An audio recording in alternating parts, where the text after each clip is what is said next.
دستگاه میبل پرو با تکنولوژی RF ساخت کشور کره جنوبی و دارای تاییدیه FDA هستش. این دستگاه توسط فناوری RF مولتیپولار که سیستمی پیشرفته است و مزایای فناوری RF رو به حداکثر میرسونه توسعه یافته. دستگاه کاربرد جوانسازی و کاهش سلولیت و لاغری موضعی رو داره که نهایتاً با 3 جلسه استفاده از دستگاه به نتایج فوق‌العاده میرسید. این دستگاه با 5 هندپیس و 3 طول موج که شامل RF مونوپولار، تریپولار و مولتیپولار میشه، زمینه درمان زیادی از مشکلات پوستی رو براتون فراهم میکنه. فناوری میبل گرمای عمیق رو روی لایه کلاژن متمرکز میکنه و باعث میشه کلاژن برای بهبود فوری و سفت شدن پوست منقبض بشه.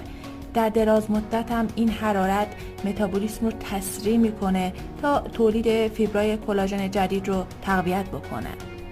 اما تکنولوژی دستگاه برای لاغری موضعی و از بین بردن سلولیت با ایجاد گرما در نقطه مورد نظرتون ایمن ترین و سریع ترین RF رو داره و کمک میکنه در یک زمان کوتاه و با ماندگاری طولانی به کانتورینگ دلخواه بدنتون برسین.